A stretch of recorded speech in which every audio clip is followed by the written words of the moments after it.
United and Aberdeen both getting off to good wins. And interestingly enough, the total Premier League attendance figure, 66,000, not a bad starter. The bookmakers, interestingly enough, have installed Celtic as favourites for the league, and those are gentlemen who don't make too many mistakes. The Celtic fans haven't been too happy this summer. No Neil Cooper, no David Neri, no big green chequebook floating about.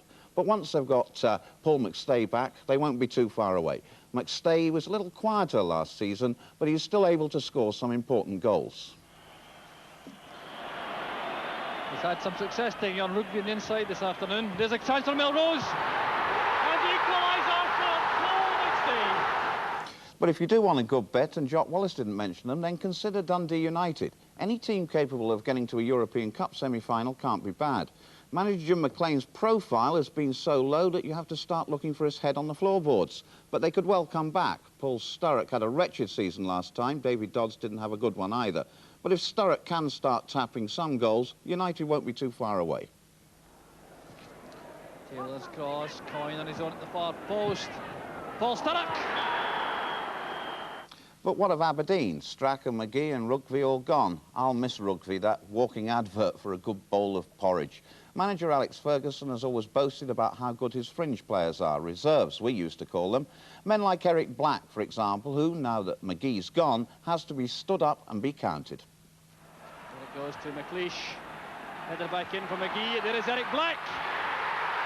He's onside, and that's the opening goal. One last thought, and it's about yesterday's match. Referee Kenny Hope went through the entire 90 minutes without using his cards. There's one thing that could make this season: players respecting officials, and just as important, referees treating players like men. So stay with us. There's a long and a good World Cup season ahead. Sally. Thank you for chumming to me to my first match at Ibrox anyway, yesterday. The 1984 Olympics are almost over. Time to start the new season of Sports Scene.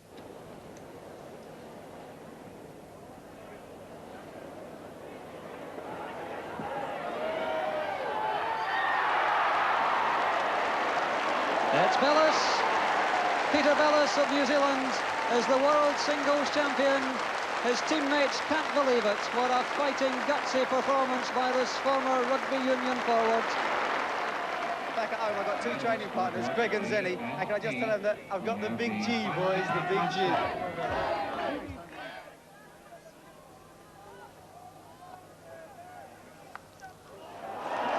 He's going to get 4 runs there.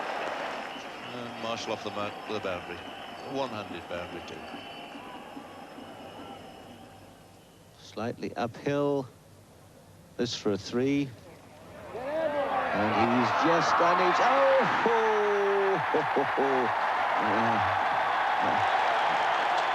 You think he enjoyed that one? A very warm and very noisy welcome back to the new series of Sports Scene. Now, that little highlight that you've just been watching isn't a self-indulgence on our part. We wanted to remind everybody, including ourselves, that the level and the temperature of sport throughout the summer has been very high indeed, and it's going to be very difficult for football to follow that. But you know, what better could we do than to come to Ibrox for the first Old Firm move to the south? I think we'll have a very good chance. I think it's the same old story with Scotland. I think we have so many good players, and it's a case of getting the right blend. I know that's an old cliche. I'd like to say that the manager's coming for criticism, but at the end of the day, the manager picks of a Rangers versus Dundee United final in October.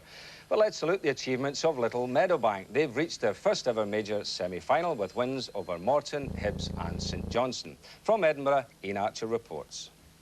Meadowbank Stadium, Edinburgh, the home of Scottish athletics, the track on which Alan Wells started his run to fame, the place where the real heroes are Coe, Ovett and Cram, the scene of the 1970 Commonwealth Games, the venue for the next in 2 years' time. Hardly the sort of place to find a football team which is bringing shocks back into cup football in Scotland. But then, everything about Meadowbank is unusual. For a start, when a decade ago the league wanted another club, Inverness was the favourite. Instead, they chose a work site for Thistle, who moved here and changed their name. They rent the ground. When visiting teams strip, they can find themselves next to judo players or badminton people. Some teams, shocked by all this, even change in their coach. They've attracted a cult following. Supporters come up from England to swell their gates to, well, let's be nice about it, 300. But Morton, Hibbs and St Johnstone have all surrendered in the Skoll Cup already. Manager Terry Christie is our local headmaster for whom Meadowbank is his hobby and labour of love. Is he surprised? Yes, Ian, been surprised, but we have a good team. Our problem with our team is we're not as consistent as we should be. But we have a good team, and our lads are good players and are able to lift their game. So I'm not all that surprised.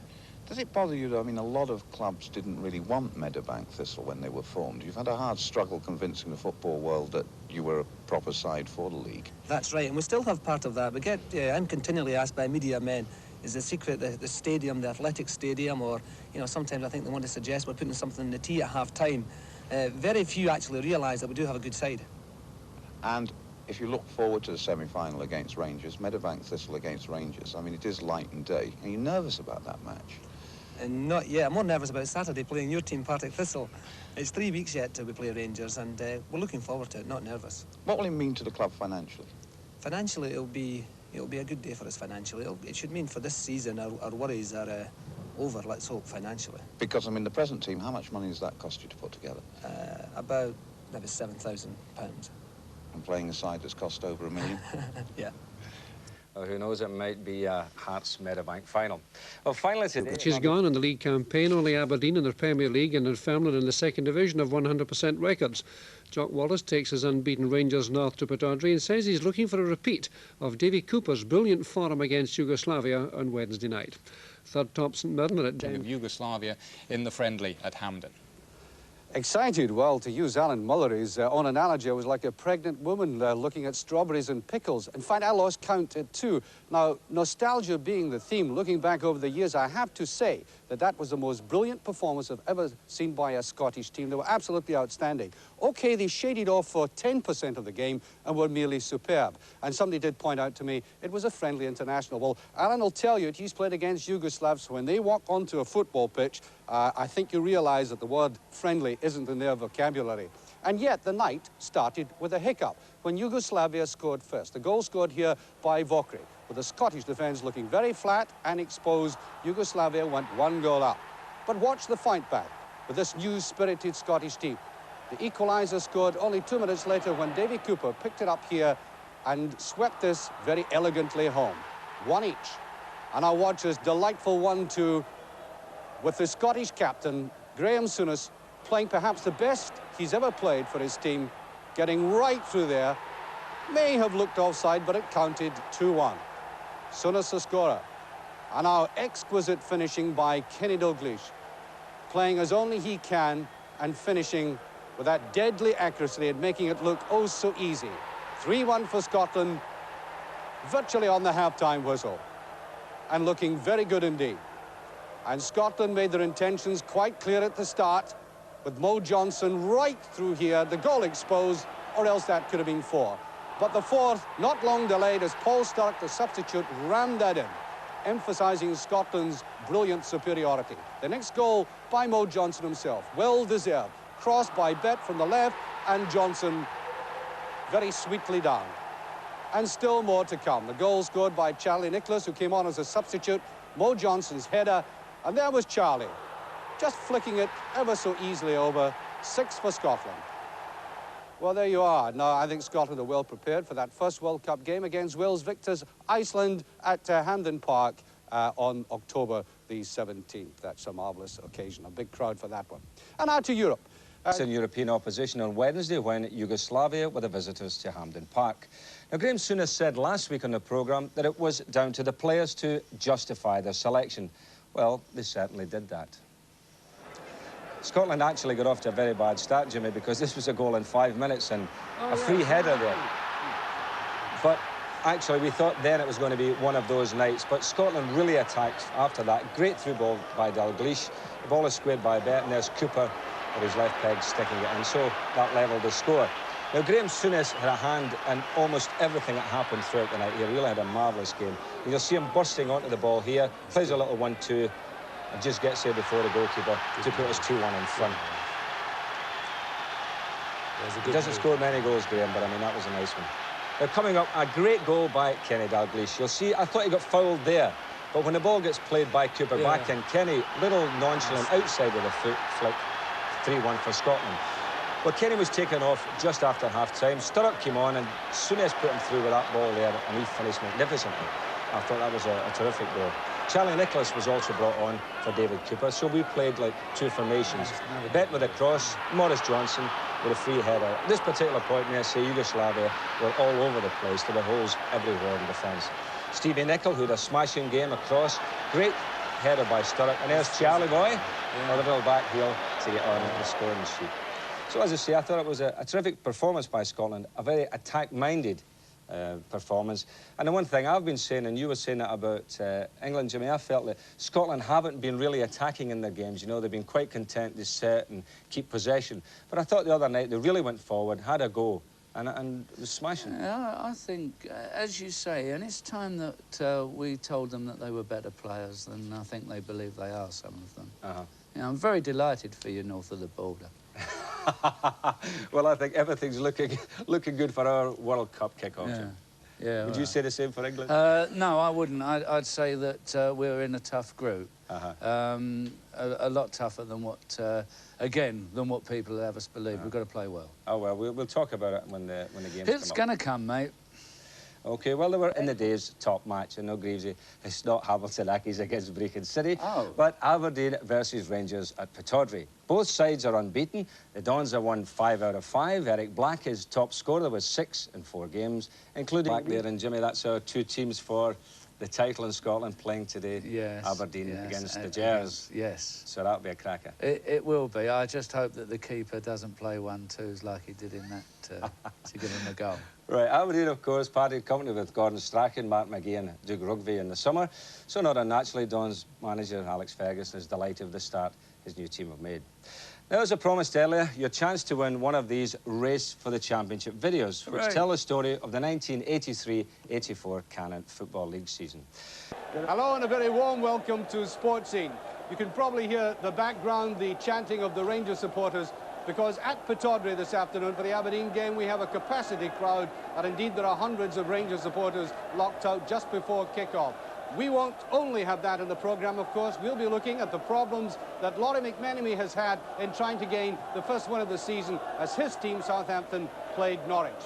I'd also like to thank one of our correspondents away up in the island of Skye, who reminded me that sometimes we don't let the public know about the detailed and dramatic changes that take place in football. For example, the basic football boot. Just have a look at this one. I mean, that's about 30 to 40 years old, stiff, unyielding. You could cross the Himalayas in it.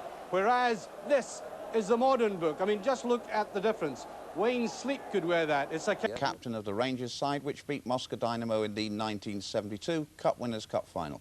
Good afternoon, John. Do you think of that particular night as the greatest night of your career? In one way, and it was one of the highlights of my career, and another way, it is the biggest anticlimax. Simply because after winning the Cup and all the problems with the fans coming onto the park after the game, I was presented the Cup in a small room. And after all the trying that Rangers had done to win a European trophy, to receive this Cup in a small room was really an anticlimax. And you got hurt as well, if I remember rightly. Well, I was in doubt 6 weeks before the game. I had a broken bone in my foot, and I just actually made the game. I wasn't 100% fit. And when the fans pulled onto the game after the match finished, some Rangers supporter jumped onto my sore foot, and it wasn't until a couple of weeks later I discovered I'd fractured another bone on the other side of my foot. So I remember that game for a long time. Not half. Right, well, we'll go through the sides. Right, let's have a look at the tests facing the Scottish clubs. Here's what they're up against. Aberdeen facing the hardest task against the East Germans in the European Cup, and Celtic won't have it easy against the Belgians of Ghent. Dundee United, like Rangers and Hearts, all having to travel this week, and they'll be hoping to make the ties safe for the second leg at home in 2 weeks' time. Right, John, let's go through the ties one by one. Quickly, John, Paris Saint-Germain v Hearts, Bohemian v Rangers. The outcome there? Well, I think Hearts will find it very difficult. French football's on the up just now, and they'll find it very difficult.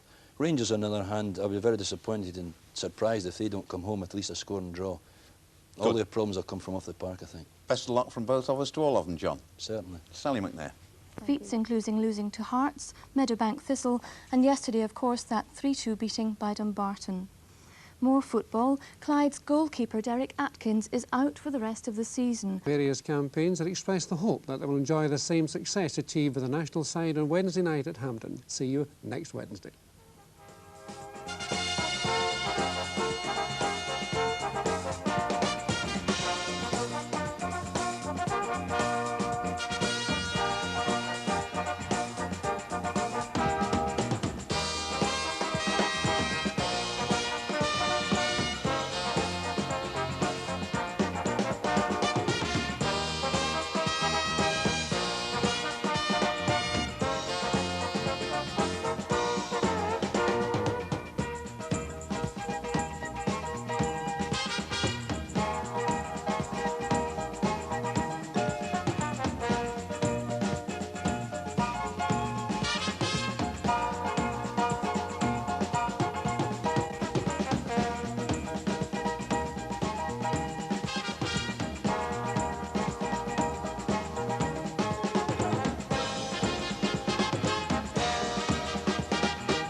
Police were beaten back by bottles and bricks when they tried to stop fighting at the UEFA Cup match between Bohemians and Rangers in Dublin. The final score, Bows 3, Gers 2. The other results, Glentoran 1, Hull Standard Liège 1. Reykjavik and Iceland 0, QPR 3, Stainrod got 2 of them.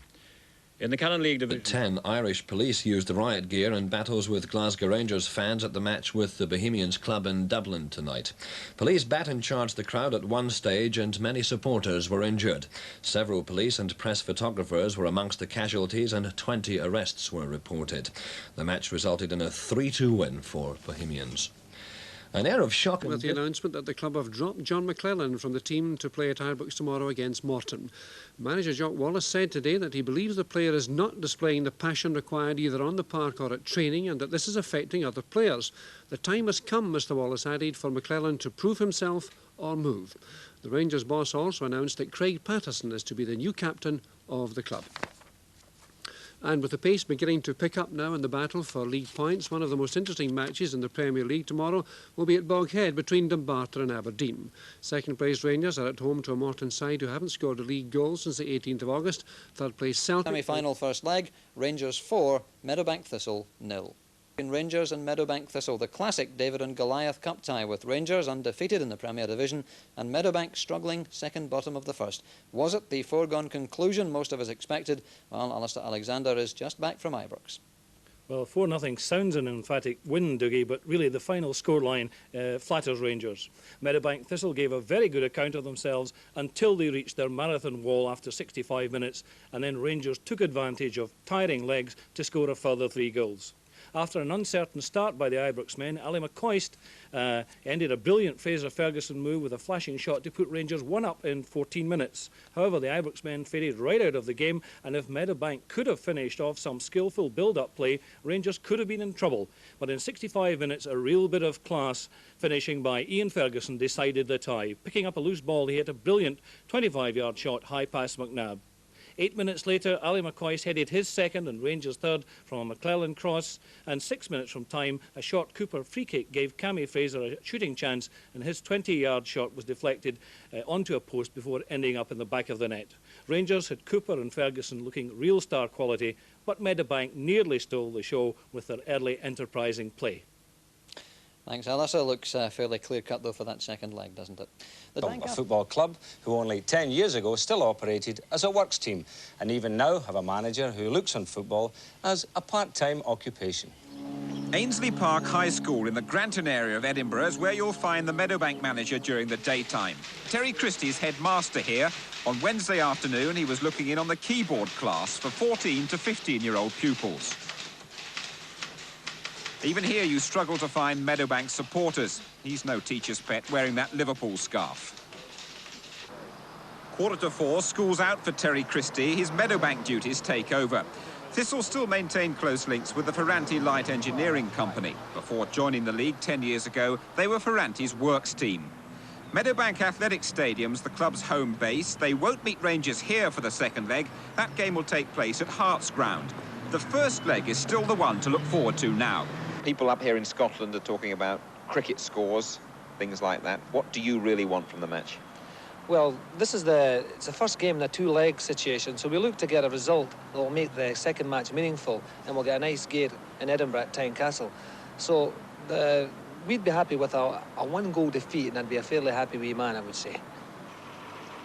So, as the team coach starts his 50-mile journey to Ibrox, you'd be wrong to think the next stop's in Glasgow.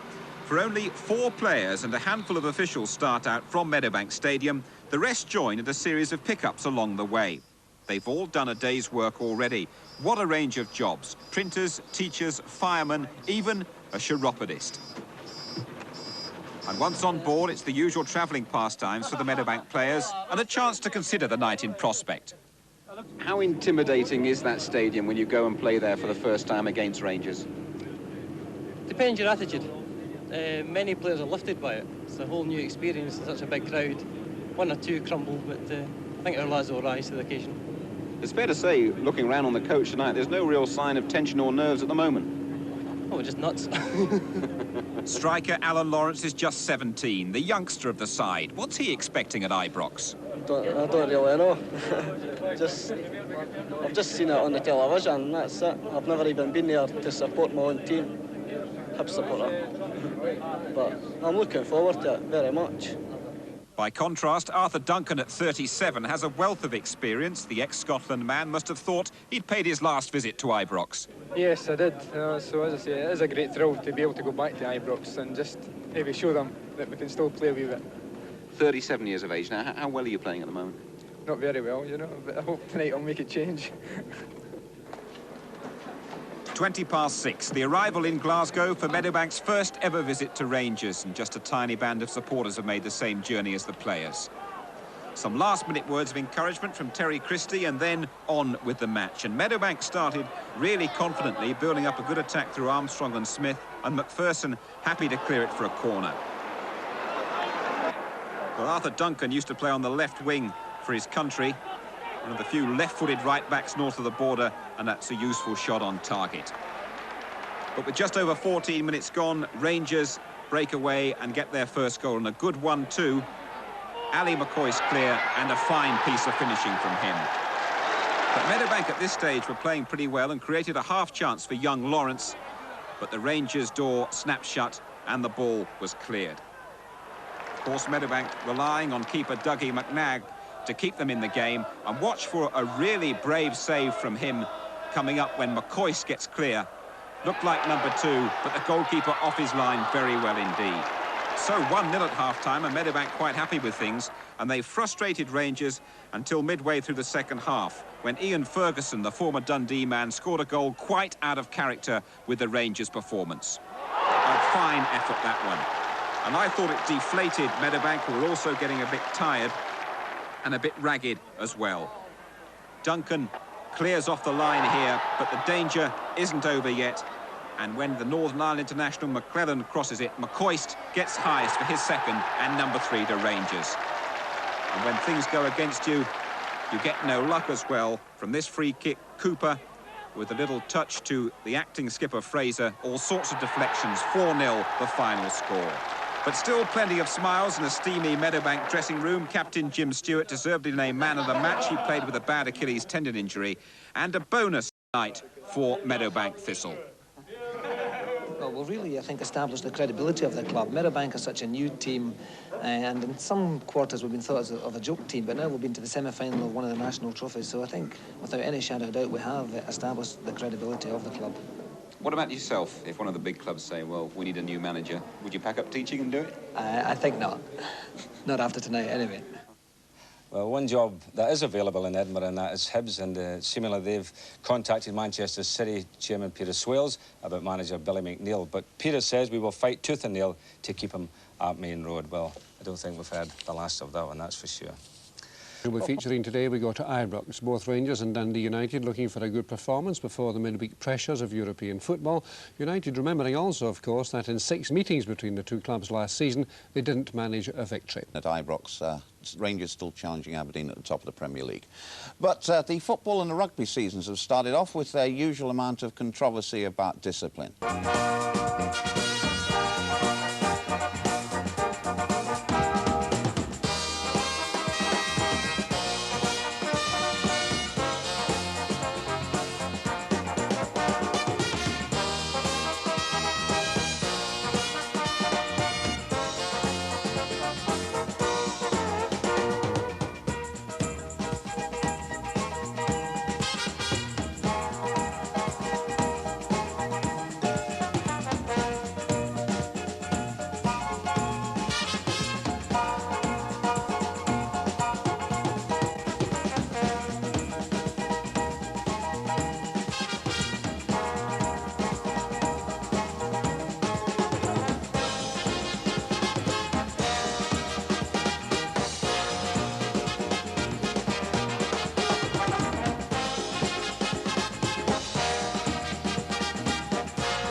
Belgrade, while holders Spurs face Forest conquerors Bruges.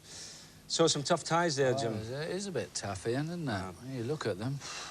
Now, one of the surprise results of the whole evening, of course, was Barcelona losing to Metz after being 4-1 up from the first leg. I mean, I thought that was amazing. And old Terry Venables must have been really sweating it out over there. Incredible, really, yeah. The knives are out for Terry. And they will be, really, and it's understandable. That's how they are out there. But what's interesting, Ian, is what we were talking about, really, is the defensive situation out there. You were saying, what was it? That, about them pushing up. Well, Terry always played Queen's Park Rangers pushing up and playing square. And the Spaniards are saying that square defenders, you know, never do anything in Europe, and yet Liverpool have won, you know, 4 European Cups playing square. Yeah, but this is the point. You see, they don't play square on the continent. As you know, everything revolves around the sweeper, as it were, and they cluster around him. And I think one of the big problems is whereas British players with the right temperament will go along with the manager's idea, out there they disapprove of it, they won't go along with it. Well, one of the, I suppose, the highlights of the evening, of course, was a hat-trick. I mean, there was a couple of hat-tricks, Garth got one, but it's a hat-trick for a fella called Sidka of Werder Bremen. And I think it's worth looking at here. I mean, here is the number 7. So you get down to that, isn't it? Now, they were a goal down to Anderlecht from the first game. Penalty kick, Sidka takes it and knocks it in for the first goal. Now, that put the sides level. Now, we'll just see what the lad does for his second goal. Keep your eye on him, the number 7. Number 7? The number 7. Number 7, Sidka. As you see the ball coming over, there he is there. Nice little header to make it 2. So that's 2-1 up they were, going into the dying minutes of the game. And watch the number 7. There he is, back in his own defence. And 2 minutes later, Willie Henderson's brought down. A penalty. It's Baxter to take the kick. Another goal. Wembley, 1963. Just one of the highlights of the champagne career of Jim Baxter, a Scot touched by soccer genius. A career, though, brought to a premature end because of Jim Baxter's love of the good life, as these Sunday Mail pictures illustrate. After leaving the game, Baxter went into the pub trade. But now the bar that was a landmark on the way from Glasgow city centre to Ibrox Park is in new hands. For Baxter, the good times are over. We caught up with a man who was undoubtedly one of the finest players to pull on the Scotland shirt at Hampden Park to discuss the revelations in his new book, The Party's Over, which has caused quite a stir north of the border. The Slim Jim, whose face appears on the cover, shows a marked change nowadays. Why have things gone so wrong? Well, I don't see. People are making out that they're going wrong. They haven't really. I've just had a bad time, that's all. I sold the business. People say I lost the business. I sold the business, and that's it. Things have will come good again. Now, do you feel you made the most of the talent you had? Well, that's always a thing. You never know, sort of still, you know. If I talk about discipline and everything, I should have trained more, I know that much. I remember Dave Mackay telling me, he says, like say, if you'd done a Scottish tour, Dave always got up. If you went out and had a few drinks at night, Dave always got up in the morning and he'd last himself into training. Well, I never done that all through my life, you know, I never trained at all, which is something I regret, really. And Davy says, the day will come when you want to train, when you need to train, and you won't be able to do it because you haven't disciplined yourself earlier on, and it come true.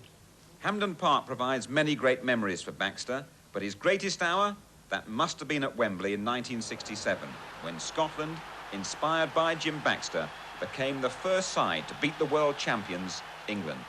It wasn't only a day when Scotland beat England, it was a day when, I remember because I saw the game, when Scotland took the mickey out of England. That's right, we took the mickey, this was the thing. People kept saying that we were so much on top, we could have went on to revenge, was it 7-1 or something they beat us? 9-3, wasn't it? Was it 9-3? Frank Haffey, that's correct. We could have went on to beat that, but I come out quoted as saying that at that time, to take the mickey was better than beating them 9-3. And I enjoyed it. It's obvious that you've got great affection for kids. Are you worried at all about the example you're setting to them? Well, I don't think to follow me, that's for sure. I think if anybody to follow is a kid, it's Kenny Dalglish. Kenny's a real nice guy, he's a smashing footballer, and he's a great image for the game. I think if anybody would be to follow anybody, it wouldn't be like myself, it'd be Kenny Dalglish, I would say. Great Scottish footballer, Ian, and the game he played at Wembley, I think, was one of the, probably two, Puskás and him, was the greatest game ever played at Wembley by an opposition player against England. Hit that game that day. Brilliant. It really was a genius. OK, the big game in Scotland today, by the way, it's Celtic against Aberdeen.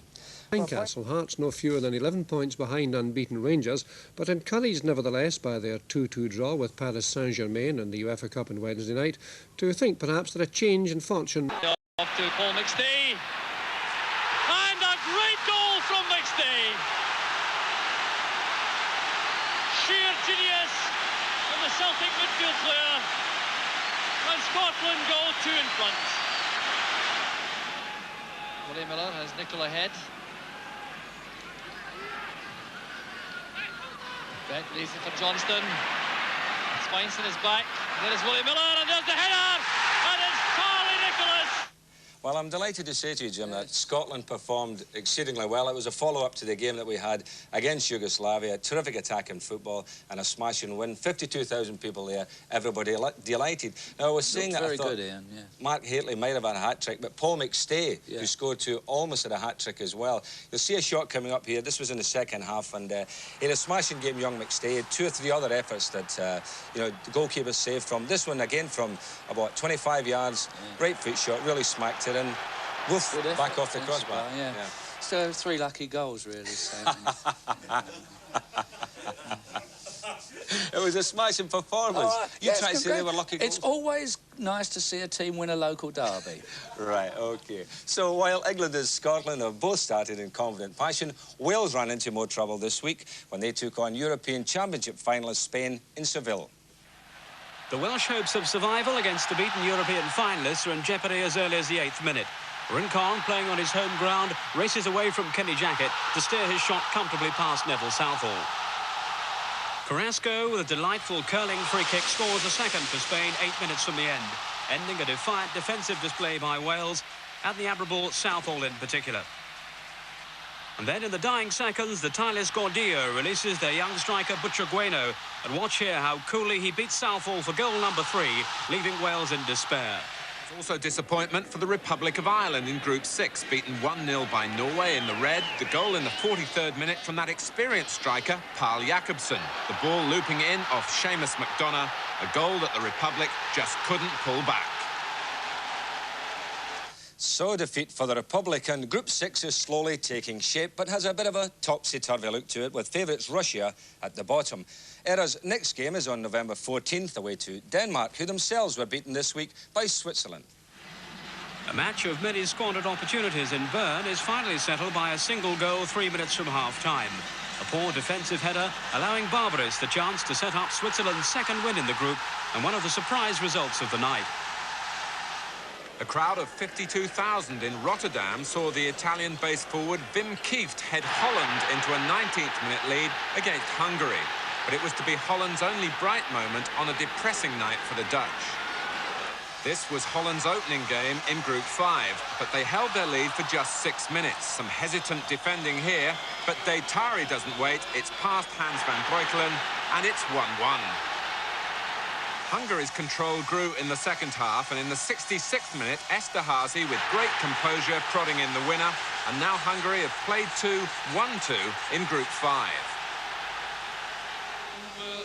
It's the arrival of 2 substitutes late on that proves the turning point for West Germany. The trickery and pace of Klaus Allofs sending Uwe Rahn clear, and he scores with his very first touch. Relief for Beckenbauer, who claim an inspired double substitution. Then, with just 2 minutes remaining, West Germany's score again. A stunning goal here from Karl-Heinz Rummenigge. Who else to remind us that the man who had such a disappointing time in the European finals remains one of the world's most exciting players. In Group 1, Belgium in red got underway with a 3-1 win over Albania, but they had to wait until the 54th minute when Nico Klaassen from close range put them in front. Albania have never been a force in world or even European football, but they forced their way level with only 18 minutes remaining. Omori bursting clear and finishing in style. But after Belgium had missed a penalty, they struck back with 2 goals in the last 7 minutes. Enzo Scifo with the header. The Italian-born Scifo, you'll remember, emerged for his adopted country in the European Championships, and his goal built the platform for Belgium's final goal, well struck by Eddie Voordeckers. So as the senior teams get going on the World Cup trail, the under-21 sides begin another European Championship competition. England, the holders, started out against Finland. They won their tie against Finland 1-0 at Motherwell. Oh, good. Well, I think you'll agree that was quite a week of international action reflected in our roundup there. But now to the Canon League programme. Action replays, I mean, that was the original idea. Yeah. But I think today they're only going to use it for advertising and, you know, whatever. What do you think of that idea, Jim? Well, I think it's an idea that's obviously going to catch on. It's throughout Europe and the States, and inevitably it's going to come here. I mean, at Highbury in particular, they can show old movies while they're waiting for the result. So it could be a very good thing. But it's a coming thing, Ian. I think we've got to live with it. Well, at Anfield. Yeah, I think everyone must be surprised. I think, obviously, they were going to have initial problems. I mean, not because it was me, but because if anyone leaves, and they didn't really have a ready replacement. And then, of course, they had a problem with Ian Rush, and now they got a problem with Walshy. They've got new players coming, and they're finding it difficult to settle down. But I do expect them to get it right, Ian, and I still expect them to end up winning something. Well, on Merseyside, the Evertonians are saying it's closer now than it's ever been, and of course they beat Liverpool in the Charity Shield. That's a bit like here, though, isn't it? It's like Scottish supporters. If you beat England, that's the be-all and end-all. Sadly for Everton, it seems to be the same. In Italy, Souness's start to his career has been excellent, although last weekend against Fiorentina, he made the headlines. He missed his penalty, scored from a free kick, and had Argentinian Daniel Passarella threatening revenge when the teams meet again. I'm more worried about catching the bus now than worrying about Daniel Passarella. Would you not say that he was one of the toughest players in the world? He might be saying, I mean, we're due to go to Fiorentina. He said that in our terms he's got my card marked. He might be lucky and catch me, he might not. But you'll be looking out for him as well? Yeah, look out for everyone like that. I mean, he's such a brave boy. He goes about chinning people when they got the back to him, as he did on Sunday at half-time. Our centre-forward, who hadn't been aggressive towards him, he was a good, skillful player, was walking down the tunnel at half-time, and as he had his back to him, he threw a punch at him. So maybe that's what I'll have to be aware of. I wouldn't mind going to Italy to see that match. Well, finally today, a bonus item from Holland. Now, I wonder if you will remember Will Corver, who featured in On the Ball a couple of weeks ago, teaching the youngsters at the FA's School of Excellence the finer art of dribbling. Well, here's a terrific montage of one of his pupils in Holland. He's Dutch international Gerard Vandenberg.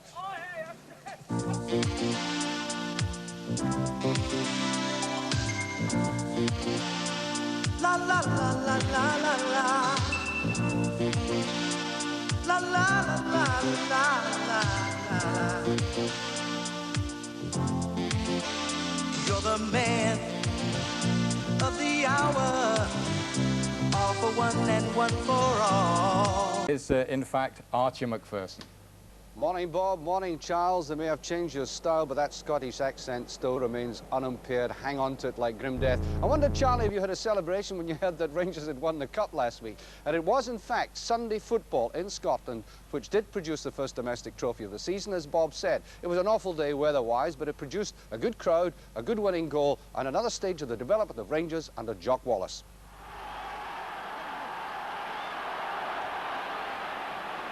Russell to Fraser. Dawson to Cooper. Controlled it very well against Redford. Ferguson scores! 1-0 for Rangers. The cleaning lady at Ibrox knows this League Cup better than her own son. It's been in the trophy room 13 times since they started the competition. In fact, you'd think they'd put padlock on chain on it, for they've now won it twice in 6 months since they brought forward this season's final. To keep it company, the sponsor donated their own trophy, both of which were aired at a testimonial game last Wednesday night against New Zealand at Ibrox. We took these pictures a year ago when Wallace strode out onto an Ibrox which had lost its sense of purpose and direction. Whatever else they had lost, Rangers' traditional belief in their superiority had vanished, and he said then his first task would be to restore that. Wallace didn't learn his lifestyle at the Royal Ballet exactly. His idea of fitness might have come from an early Victorian Army manual on how to capture a dervish fort with your bare hands. And he's been successful. He guided Rangers to the last treble win in '78. Jackson's there, that's it. Rangers have won the championship. And I think Jock Wallace and Greg overjoyed. Greg survived the big man's bear hug to become Rangers manager, but he himself had to make way for the return of the prodigal. But can Wallace lead Rangers to another treble this season? I asked him that during Wednesday's friendly. Yes, without any shadow of a doubt. We're 3 points off the championship, and we've missed so many easy chances at goals. It's not true. I like the way you shilly-shally your reply. No, I don't shilly-shally. I believe you can do the treble. I sincerely believe that. Yeah. I have a lot of respect for Aberdeen's, Dundee United, Celtics, that means everybody. But once these boys start playing how I believe they can play, then we're going to produce goals and good football. Do you believe, in all honesty, you can pull back a team of the calibre of Inter Milan with players like Rummenigge, Altobelli, Brady, giving them 3 goals of a start? We'll be here next Wednesday, and it'll be place to be jam-packed, and we'll have a go for 4 goals, because there's nothing else. No use having to go for 3, is it? We've got to get 4. You're never dead to the whistle's blown, are you? Rummenigge. Dunning John McClellan, attacking him. Shipping it way out there to Altobelli, and there's a goal. That's the first one scored by Sabato. Now, you've been a Rangers supporter since you were knee-high to a grasshopper. Can you remember your first sort of hero, the man you worshipped? This is murder. You can look at the game, but I can't look at the game, eh? Another sadness. Who was your first idol? Wally Waddle. Why? Just because he was a legend in them days. He was a legend now, but he was a playing legend, and we just how guys like to be your idol. He was my idol. Him and Sammy Cox. What did you admire about Waddle? His pace and his strength and his running. Could get the ball onto Willie Thornton's head any time he wanted. Jock was referring to the days when, as Winston Churchill talked about the Iron Curtain, Rangers' defence practiced it very successfully. Grierson and Waddle combine for Ibrox and force a corner. At the other end, goalie Niven watches it taken by Hubbard. The Dons goalkeeper, Martin, keeps his net safe and gets it out to Hayther, who's quickly away up the wing. From play up in midfield, Rangers spring a surprise and break away. Grierson makes an opening and Simpson prods it home. Rangers are 1 up. Yes, a victory by 1-0 goes to the Rangers, and there aren't 11 men in the whole of Scotland more proud of themselves than George Young and his cup-winning team. Trip down memory lane through the eyes of Jock Wallace, a man whose biceps start in his larynx. Charlie, before I go, I wonder if we can ask you about this. Paul Sturrock, with whom you played in the international team, has been making noises this week about the physical side of Scottish football. In fact, he said, I would like to leave Scottish football. I've been kicked off the park, and his manager agrees. Now, did you find the game easier for yourself physically down in England? Yes, I remember when I played in Glasgow that Billy McNeil made a big noise up about me being kicked all over the place. The same situation as Paul. And I know how he feels. It's a very serious situation. No one seems to... But I watched the game. Well, I watched the game last night, Charlie, and they weren't exactly treating you with kid gloves, were they? Yeah, I don't think... they don't mess about down here the same as Scotland. They get stuck in, but they don't have the physical tackle from the back, which is a very serious challenge. Now, you're saying that in England you're safer if you get behind a defence and you can run in goal, that you have a better chance of showing your skill than you have in Scotland? Yeah, we see the strikers, the two out-and-out strikers do have. I think the tackle from behind up here, it's the most serious crime you can commit, I think, on the pitch, so it's more protected down here. My last question, Charlie, we did a football focus story a couple of years ago and we wanted to show you eating a meal and we got plates from a Chinese carrier. Did you ever take the plates back to the restaurant? No, I think my mother and father are still eating off them, actually. Typical Scot, they haven't changed you a bit. Lovely. Archie, thanks. Thanks very much indeed. Again, our congratulations to Rangers on their Skull Cup victory. And by the way, on that subject, our thanks to Les Scott and John Turnock, the joint player manager of Edwards Engineer FC in Stoke, for sending us a newspaper cutting from the Times of all papers, an article on the Skull Cup, and as Les and John suggest, seemingly written by the Times Danish correspondent. I'm not sure whether I can attempt this, but look at it. Meadowbank Thistle also have Hoy Advantage against St Johnston, the first division, Edinburgh. I don't think I can continue on that. Some might say it would be an improvement, but it's marvellous, that. Thanks very much, lads. Now, England manager Bobby Robson. Oh, there you are. Aberdeen first. I'm first. Rangers not. Yeah, okay. Right. Third. Well, that's anybody, is it? Well, all very close. Now, when we did our selections at the start of the season, John McCririck gave us a bit of stick, didn't he? Give us all tic-tac. Well, John's at Sandown this afternoon. Hello, John. Hello, Ian. Have you got anything to say about our selections now? You know, just look at you. You, the pair of you, are the Peter Pan and Wendy of football tipsters. It is absolutely pathetic. Let's go through them. Now, up in Scotland, you've gone for Aberdeen and Rangers. That makes Celtic an absolute stone-cold bonkers certainty. Three-horse race, get your sporrans on Celtic. Now, Division 1, right, you went for Manchester United, Greavsie, 3-1 then. Now they're 6-4 favourites. And Ian, you went for Spurs, 12-1. They're now a 7-1 chance. So you've not done too badly there. But Matches: Dundee United 5, ASK Linz 1. Dundee United win 7-2 on aggregate.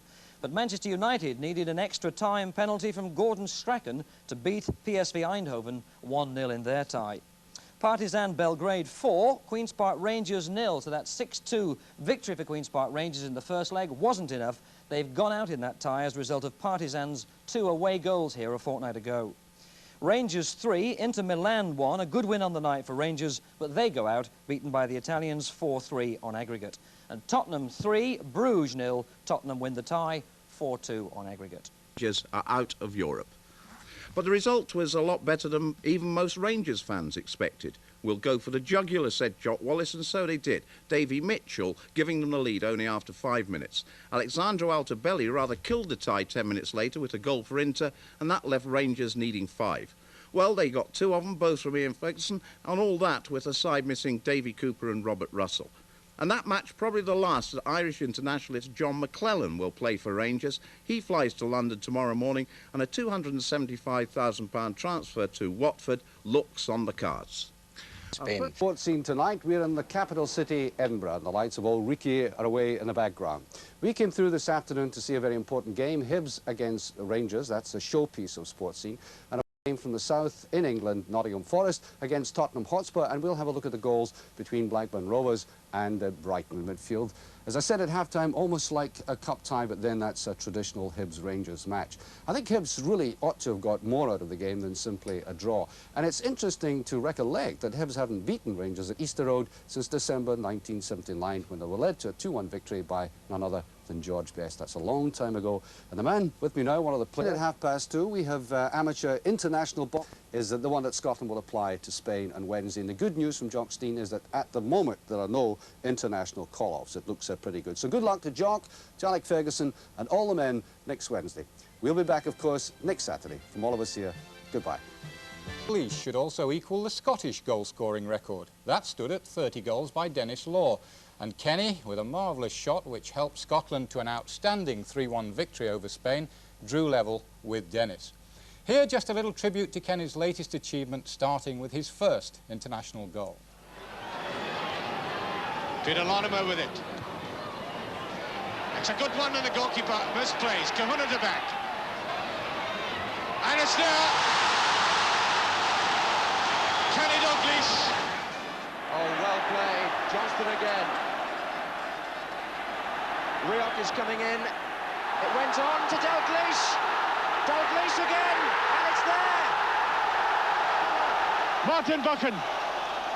Good running by Buchan, read it well. There's Kenny Dalglish in there. Oh, what a goal! Oh, yes! That does it! Strachan. That's a good run and allowed to go on. Dalglish. And yes. Turns back to find Graham Souness. He's looking to knock it forward. Picks out Dalglish and a marvellous turn inside the defender. Steps around another. Oh, and into the top corner. A stunning individual goal by Kenny Dalglish. Our congratulations to Ken. It's just a matter of time, I think, now before he becomes Scotland's top scorer by himself.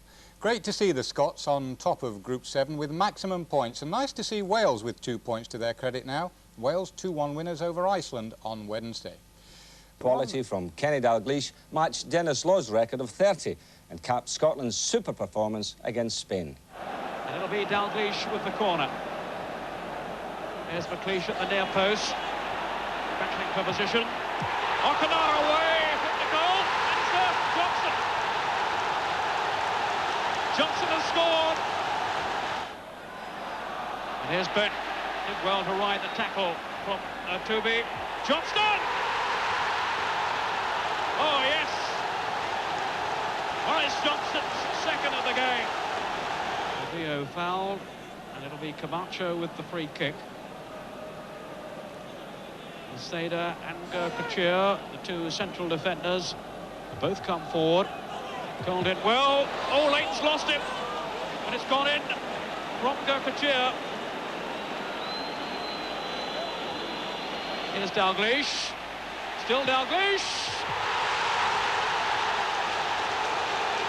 What a super goal to equal a record. Now, I was saying last week that I thought Scotland have been playing really well, very positive in their football, attack-minded, and they're scoring goals. Well, yes, may I say this, Saint, and I mean this most sincerely, folks. I think that was a little bit unfairly sort of looked at, that result. We were full of our 8-0 victory, and that was a great result by Scotland. I really genuinely mean that, Ian. Well, I'd like to mention a couple of the unsung heroes, Jimmy. Yeah. Davy Cooper and Jim Bett are two of the players that maybe fans in England don't know too much about, you know. Both of them at one time played for Rangers. Jim Bett is now playing in Belgium with Locker. Now, Dalglish with a lovely bit of magic there. There's Jim Bett racing through. Jock Stein had said to him, I want you to be more positive before this game. And he certainly did that on night. He was positive in everything he did.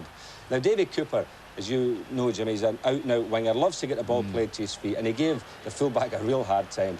Teased him here. Look at this for a lovely bit of skill. Great reverse pass there, which sent Arthur Albison skating down the left-hand side. Now, Cooper the whole night was magic. We'll just see the cross coming over now. Get headed out. And there was Graham Souness, who had another superb game. Not quite getting that one on target. I think that's the key to Scottish football at the moment now, Ian. They're playing with a much more positive attitude, aren't they? They've got the players, we all know that, and they've got the attitude now. It's good to watch. So Scotland with maximum points, 2 ahead of all the other nations in Group 7.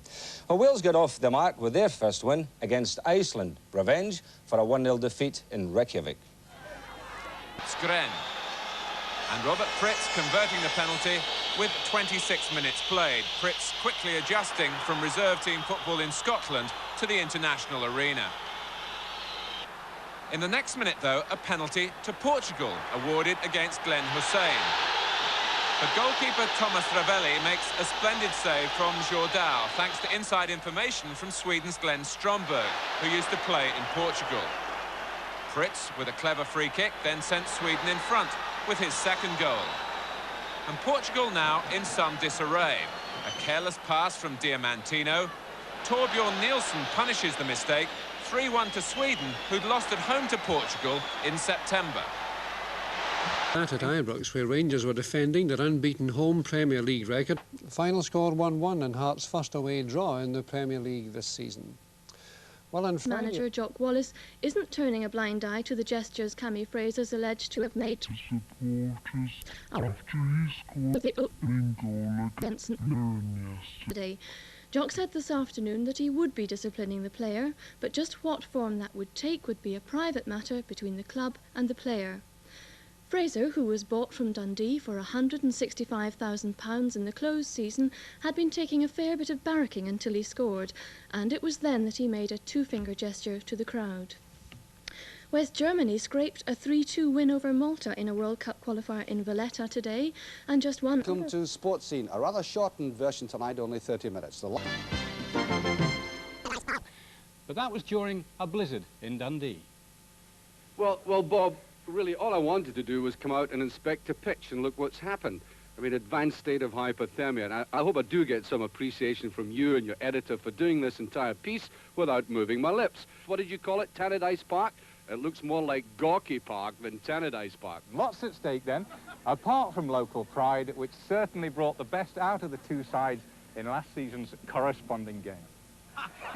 Is your English improving? Oh, it's very difficult for me. After 3 months, it's better.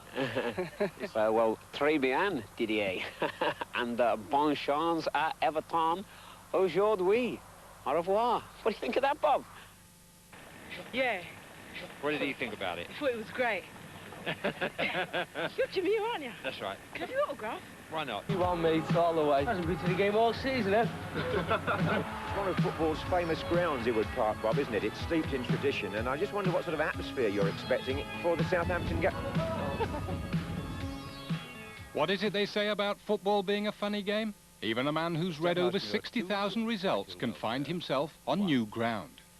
Stirling Albion 20, Selkirk 0. And just in case you're not sure of that score, Stirling Albion 20, Selkirk 0. No, this isn't Selkirk's goalie. Believe it or not, it's actually one of Notts County's biggest supporters, a dog called Ragamuffin. The dog is Notts County daft. I just hope it's not too rough for him on Saturday. We discovered another four-legged fan in Ireland. And there's Henry. That's the UCD mascot. And Shamrock Rovers bring their little mascot as well. Henry, incidentally, belongs to Jerry O'Dwyer. And letting Jerry down at the wrong moment, would you believe it? They do say never work with animals or even comedians. We have already got a goalkeeper. We don't need you. Mr. Taylor selected. I don't care what he said. Come on, up you get. Come with me. That's it. I don't care. Don't reprimand me at the moment. Just go all this other place. You got a job with the BBC and you have to go off like that. Listen, no. No.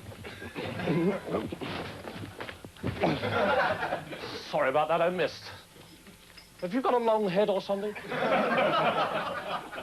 Sorry? No. Oh, that was funny, wasn't it? Oh, God, I'm rolling about now, Graham believes in getting his players into the box. Yeah. And concentrating on those long balls. Yeah, sounds if he needs them long baggy shorts right down below the knee by the sound I mean, of it, yeah. And there we go. I mean, here we go. I mean... Yeah. How are you, John, all right? Yes, fine. Good, is that your wife? Yeah. We've had a lovely evening together. Very peaceful. The sister-in-law's got a special message for you here, John. She's had a bad night. John, I've been up all night worrying about your lad. I've only got eyes for you. Got news for you. That's the best she's looked all day. We also tracked down that Everton fanatic Eddie Kavanagh. Remember, he was a hooligan before it became fashionable back in 1966. I'll be mine, will I? You're excited.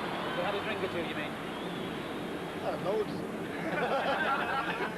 Anybody who watched that must have wondered what happened. Did you get thrown out of the ground, or did you stay on for the end anyway? No, I got put out the ground. You did? For 2 minutes. You found your way back in, did you? Yeah, next chain style. So you're still there when the cup was presented? I was on the pitch. You were on the pitch again? Yeah. Nowadays, the fight against hooliganism involves us all. And that sort of performance could qualify Bruce Grobbelaar for this side. You can deal with it. You're big men. Look after yourself. And make sure, whatever you do, get in first. Good luck to you this afternoon. Make sure you don't get involved in anything. And be careful.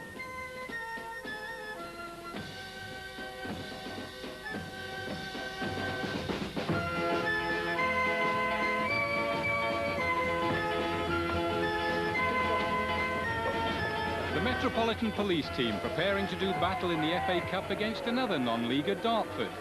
But they lost and couldn't even claim daylight robbery.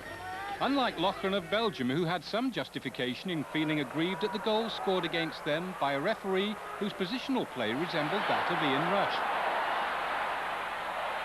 Still, rules are rules, and the goal stood. Certainly a major contender for the most unusual of 1984. Amongst the opposition, two classic own goals, also from foreign fields. The first was perfectly tucked away.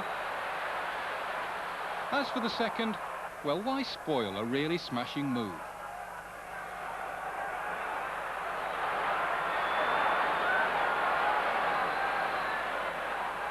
And of course, you can always rely on goalkeepers to brighten things up.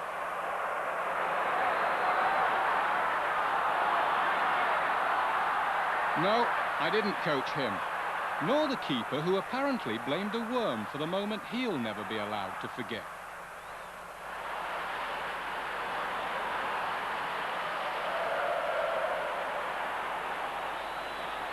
At least Birger Jensen of Bruges pulled one back for us goalies and against Spurs, and his celebration more or less proved another old adage about all goalkeepers being crazy. But coming up now, my own personal favourite for 1984's strangest goal. We've scoured the FA's coaching manual for information on how to do this, but without success. Mind you, I reckon Frank Worthington could help. John Motson found him on a Brighton beach, and after 8 clubs, Frank's seen it all. Round, round, get around, I get around, yeah, get around, round, round, I get around, I get around, round, round, I get around, get around, round, round, I get around, get around, round, round, I get around. As for shooting lessons, well, we went to the very top man. Come on, wee man. Come on. Do you think you can do it from here? Your right foot. Go over there, eh? That's it. Get your position right. Just make sure that you hit the goals. Hey, off you go. Oh. Brilliant strike, eh? And well kept down as well. I wasn't frightened of the ball. I wasn't frightened of hitting it. I wasn't frightened if it went over the top. There'd be another chance. And just hit it in the general direction. And the Mexico one that I enjoy watching, the BBC keep showing, thanks very much. The Mexico one, I always remember, I didn't hit that at that particular part of the goals. The ball was running nicely. I knew where the goals were. I didn't look up, and I just hit it. Maybe a sub from Charlton. It's worth trying. Dutchman Will Curver was another teacher we saw this year. The art this time, dribbling. Go, boys. Relax. Next exercise, boys. Boys, a little in the knees, eh? And we start. Start. Start. Start. Start. Okay? Savior of the universe.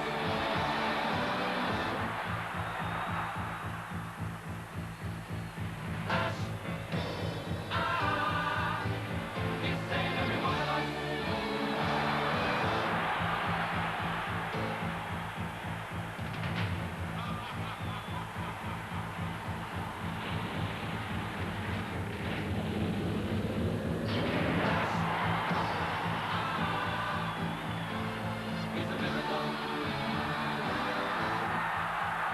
Bobby Robson spent a lot of time with the 61-year-old Curver, and perhaps the England manager could also learn a thing or two from another veteran, 4 years older and still playing for Old Tiffinian Strollers, John Squire.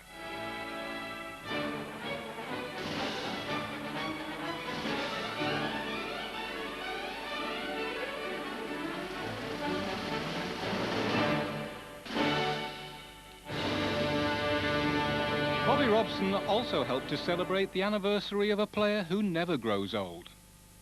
Roy dodged a plunging back and sped towards the goal. Come on, Roy. Shoot. Now's your chance. Roy went right through and then... Goal! That lad Race is too good for this kind of football. I'm going to have a word with him. Roy's goal had won the game for his side. When the final whistle blew... Well done, good old Roy.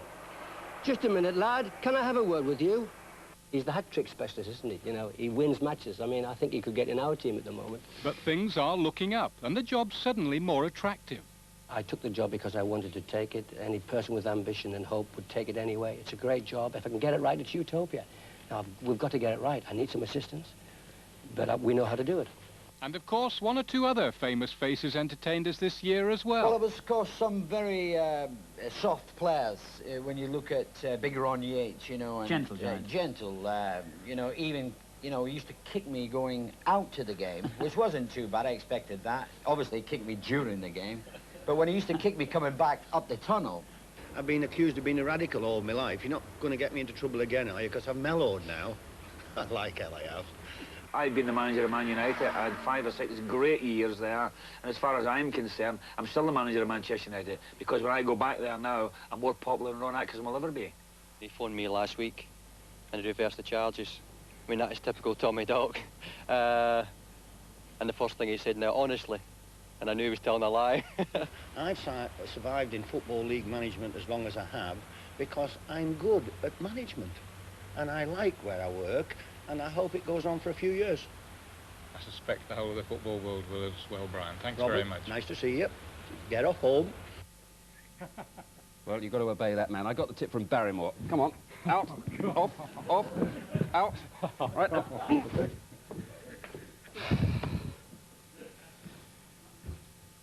Barrymore's got the right way of handling these sort of people. He better come back for match of the day, then. We've got some games off. We better show you those. At Middlesbrough... Don't come back. Middlesbrough, Darlington, Halifax, Scunthorpe, St Johnstone, Albion Rovers and Cowdenbeath. All those matches, I'm afraid, are postponed this afternoon. Now, let's just put you in the picture as far as the plan of the afternoon is concerned. I'll tell you something. If Jock Wallace gets a hold of you, he thinks you put the mockers on him. I probably did. Well, we're going. Oh, yeah. So better avoid Jock. Yeah. Avoid Big Jock at all costs. Okay. Well, Spurs, as I was saying there, are still looking good for me. Liverpool are European champions. Bailey to Richardson. And now Reed. And now Richardson. Whipping in a good cross. And shot. And a goal. His first cup tie goal of the season, and it comes at Wembley. Stephen.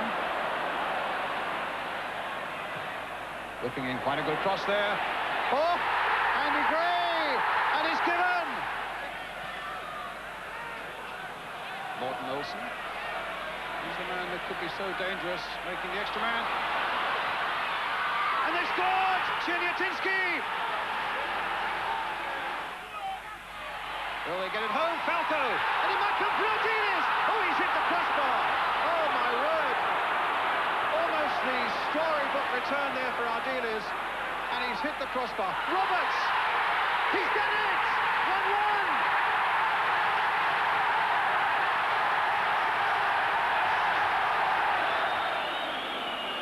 Good Johnson from Iceland is the man taking it, and he saved it! Spurs have won it! Tony Parks is the hero! Is McGarvey 10 yards back? That's Strachan's question. And it goes to McLeish. Headed back in for McGee. There is Eric Black. He's onside, and that's the opening goal. Bobby McLeod now coming from the back. Sinclair right up front. Robin on the wing.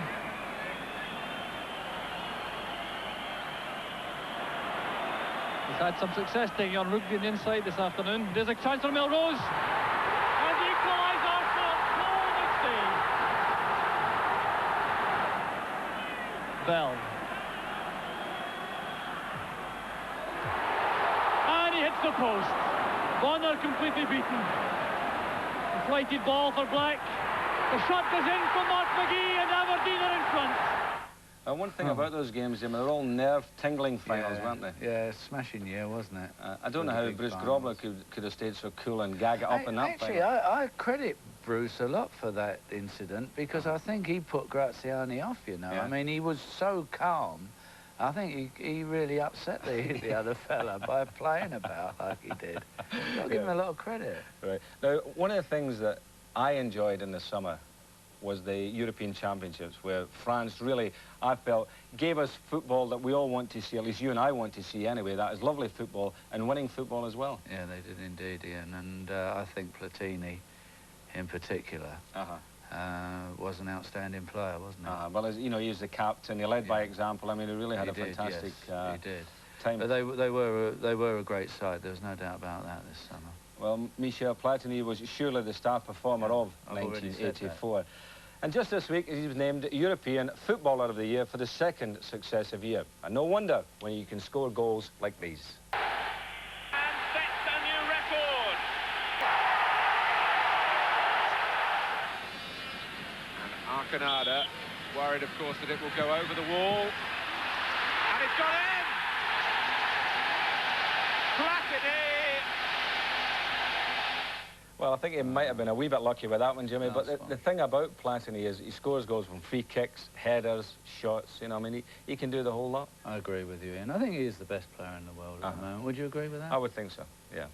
So, I mean, I think he's reached another strata, hasn't he? He's gone above the rest of them. Yeah, I hope he maintains it, and that we see him doing so well in the World Cup.